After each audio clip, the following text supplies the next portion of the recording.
வணக்கம் and welcome to ஷாந்தாஸ் cakes. இன்றைக்கி நாங்கள் பார்க்க போகிறது வந்து ராயல் ஐசிங். இந்த ராயல் ஐசிங் வந்து பழங்காலத்திலிருந்து உபயோகப்படுத்தி வந்த ஒரு ஐசிங் வகை. இந்த 2-3 பதங்களில் வந்து செய்யலாம். ஒரு கேக்கில் வந்து ஸ்ப்ரெட் பண்ணுற மாதிரி, ஃப்ளவர்ஸ் செய்கிற மாதிரி பதம், அப்புறம் வந்து ரைட்டிங்க்கு தேவையான பதம், இப்படி வித்தியாசமான பதங்களில் வந்து ராயல் ஐசிங் நீங்கள் செய்யலாம். எப்படி சரியான முறையில் செய்யலான்றதை நான் உங்களுக்கு இன்றைக்கி செய்து காட்ட போகிறேன். ராயல் ஐசிங் செய்ய தேவையான பொருட்களை முதல்ல நாங்கள் பார்ப்போம். சரியாக 400 கிராம்ஸ் ஐசிங் சுகர் எடுத்துருக்கேன். முட்டையில் வந்து நீங்கள் வெள்ளைக்கரு மட்டும்தான் உபயோகப்படுத்தணும். ஸோ நான் இதை செப்பரேட் பண்ணி வச்சுருக்கேன். அடுத்தது முக்கியமாக தேவையானது வந்து லெமன் ஜூஸ். ஸோ லெமன் ஜூஸும் எடுத்து வச்சுருக்கேன்.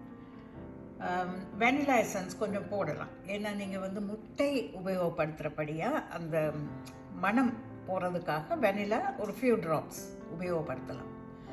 இந்த போல் பாருங்கள். இந்த போலில் வந்து தண்ணின்றது கொஞ்சமும் இருக்கக்கூடாது. It has to be try.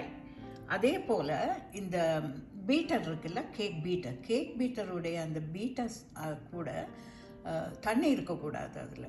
ஏன்னா ஒரு சொட்டு தண்ணி விழுந்தாலுமே கூட அந்த பதம் கெட்டு போகிறதுக்கு வாய்ப்பு இருக்குது. ஸோ இது தவிர ராயல் ஐசிங் நீங்கள் செய்கிறதுக்கு முன்னம் அதை நீங்கள் ஸ்டோர் பண்ணி வைக்கிறதுக்கு தேவையான கண்டெய்னர்ஸ் நான் வச்சுருக்கேன். அப்புறம் ஒரு ஸ்பெட்யூலா, 2-3 கரண்டி. ஸோ அதுக்காக இதெல்லாம் நீங்கள் ரெடி பண்ணி வச்சுட்டு தான் நீங்கள் ராயல் ஐசிங் செய்ய ஆரம்பிக்கணும். கப் கேக்ஸ் வந்து நான் டெக்கரேட் பண்ண போகிறேன். இந்த கப் கேக்ஸுக்கு வந்து மேலே போடுறதுக்கு ராயல் ஐசிங் உபயோகப்படுத்த போகிறேன். அரைவாசி முட்டை இங்கே இருக்குது. ஸோ அதை முதல்ல பீட் பண்ணிக்குவோம்.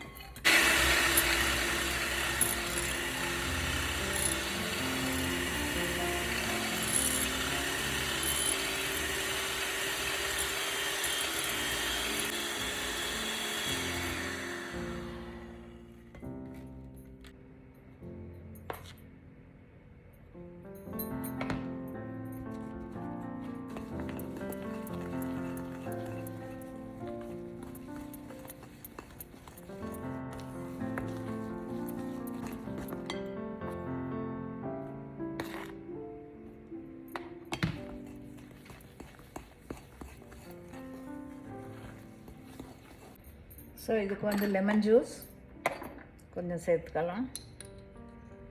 ஒரு 1/2 டீஸ்பூன் கூட போடலாம். Vanilla just a few drops.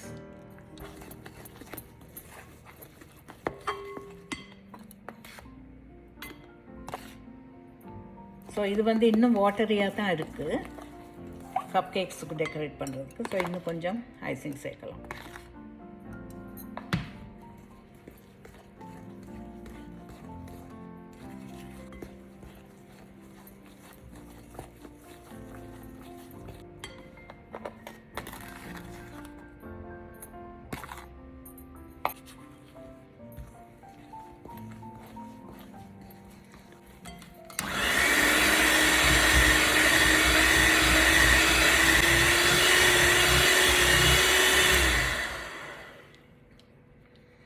Okay, cup cakes cover பண்ணுறதுக்கு இதோட இன்னும் கொஞ்சம் திக்னஸ் இருக்கணும். அதாவது ரொம்ப அது தண்ணியாக ஓடக்கூடாது. ஸோ இன்னும் கொஞ்சம் ஐசிங் சுகர்.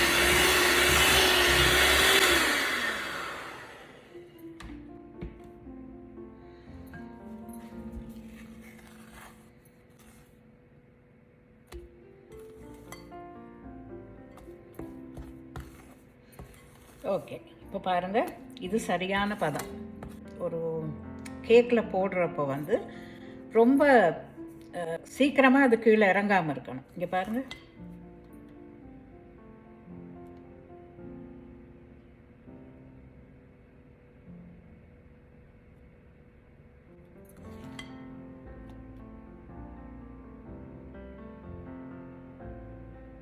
பாருங்கள், இது விழுகிறதுக்கு கொஞ்சம் டைம் எடுக்குது. ஸோ இந்த பதம் தான் கப் கேக்ஸுக்கு நீங்கள் கவர் பண்ணுறதுக்காக உபயோகப்படுத்துகிறது. நீங்கள் ஒரு ஸ்பெட்யூலாவாலேயோ ஒரு ஸ்பூனாலேயோ எடுத்து தான் நீங்கள் ஸ்ப்ரெட் பண்ண போகிறீங்க. ஸோ அதுக்கு ஏற்ற பதம் நீங்கள் செய்து எடுக்கணும். ஸோ இப்போ இந்த ஐசிங் சுகர் டோட்டலாக இங்கே வந்து 400 கிராம்ஸ் இருந்தது. இப்போ எவ்வளோ மிச்சம் இருக்குது பார்க்கலாம். 50 கிராம்ஸ், 350 கிராம் உபயோகப்படுத்தி இருக்கிறோம். கண்டெய்னரில் போட்டு வச்சிடலாம். ஓகே, இப்போ நாங்கள் ராயல் ஐசிங் செய்து வச்சுருக்கோம். கப் கேக்ஸ் இருக்குது. இது ஒரு கேக்குக்கு மேலே வைக்க போகிறேன். ஸோ அதனால் it's going to be very simple. இப்போ பாருங்கள், இந்த ஒரே பிளேட்டில் இந்த கலர்ஸை நாங்கள் மிக்ஸ் பண்ணலாம். ஸோ எல்லா கலர்ஸையும் ஒரேடியாக மிக்ஸ் பண்ணாமல் ஒரு கலரை முதல்ல எடுங்க. நான் முதல்ல இங்கே போட போகிறது வந்து ஒயிட். ஸோ இதுதான் குட்டி கப் கேக்.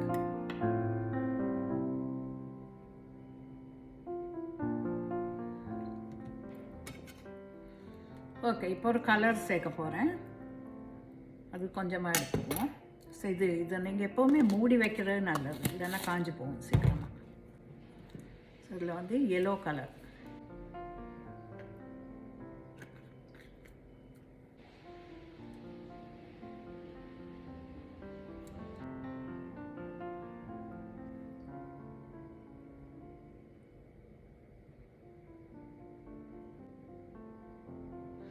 ராயல் ஐசிங்கில் டெக்கரேட் பண்ணி ட்ரான்ஸ்போர்ட் பண்ணுறது. இப்போ ஒரு இடத்துல இருந்து இன்னொரு இடத்துக்கு நீங்கள் அனுப்பணும்னா, ஆர்டர்ஸுக்கு நீங்கள் செய்யணும்னா, இது வந்து ராயல் ஐசிங் போட்டு செய்கிறது வந்து உண்மையிலேயே இட்ஸ் சேஃபர். ஏன்னா அது வந்து சீக்கிரமாக ஒட்டாது, காஞ்சிடும். ரொம்ப அழகாக இருக்குது இந்த கலர்.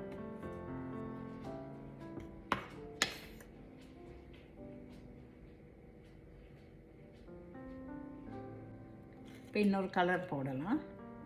ஓகே, இது க்ரீன்.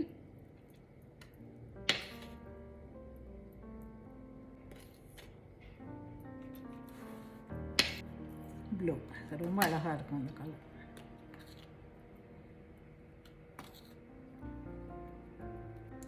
கேக்குன்றது வந்து நீங்கள் செய்யும் போது ப்ராக்டிஸில் வரக்கூடியது. பட் நீங்களும் வந்து முதல்ல ஆரம்பிக்கிறவங்க வந்து இந்த நிறைய ப்ராக்டிஸ் பண்ணுங்கள், செய்துக்கிட்டே இருக்கணும். அப்போ தான் பர்ஃபெக்ஷன் வரும். ஓகே, கப் கேக்ஸ் எல்லாம் நல்லா காஞ்சிருச்சுப்பா, நல்ல ட்ரையாக வந்திருக்கு மேலே. ஸோ இதுக்கு மேலே நான் ரொம்ப வெரி வெரி சிம்பிள் டெக்கரேஷன் தான் பண்ண போகிறேன், ராயல் ஐசிங். ஸோ அதை எடுத்துருக்குறேன் கொஞ்சம். அதில் வந்து கொஞ்சம் எல்லோ கலரிங் போட்டு மிக்ஸ் பண்ணி வச்சுருக்கேன். ஸோ இது வந்து வெரி ஸ்மால் குவான்டிட்டின்னபடியாக நான் ரொம்ப சின்ன ஒரு ஐசிங் பேக் தான் இங்கே நான் உபயோகப்படுத்துகிறேன். ரைட்டிங் நாசில், நம்பர் 2 நாசில், ரைட்டிங் நாசில் தான் இது. சின்ன ஒரு ஓட்டை மட்டும்தான் அதில் இருக்கும். ஸோ இந்த பாருங்கள், சின்ன பூக்கள் இதெல்லாம் ஆல்ரெடி செய்து வச்சது தான் ஃபாண்டன்ட் ஃப்ளவர்ஸ். ஸோ இந்த ஃபாண்டன்ட் ஃப்ளவர்ஸை இதுக்கு மேலே வச்சு டெக்கரேட் பண்ண போகிறோம். ஓகே, கப் கேக்ஸ் எல்லாம் நல்லா காஞ்சிருச்சுப்பா, நல்ல ட்ரையாக வந்திருக்கு மேலே. ஸோ இதுக்கு மேலே நான் ரொம்ப வெரி வெரி சிம்பிள் டெக்கரேஷன் தான் பண்ண போகிறேன். ஸோ இதே போல் டிஃப்ரெண்ட் கலர்ஸ், பிரைட்டாக இருக்கிற கலர்ஸில் லைட் கலர் ஃப்ளவரை வைக்கணும். ஓகே, இப்போ பாருங்கள். ஸோ எல்லா ஃப்ளவர்ஸும் வச்சுட்டோம். ஸோ இப்போ ஃப்ளவர்ஸுக்கு நடுவில் அந்த மகரந்த மாதிரி இருக்குல்ல, மஞ்சள் நிறமாக போலன். ஸோ அதை நாங்கள் இதில் கொஞ்சம் போட்டால் அழகாக இருக்கும். ஸோ இதே எல்லோ கலரால் இந்த பூக்கு நடுவில் இப்படி ஒரு சும்மா சின்ன ஒரு டாட் பாருங்கள் இப்படி. ஸோ இதே போல் எல்லா ஃப்ளவர்ஸும் பாருங்கள், ரொம்ப அழகாக இருக்குது. இது எப்படியே நீங்கள் காய விட்டுறணும்.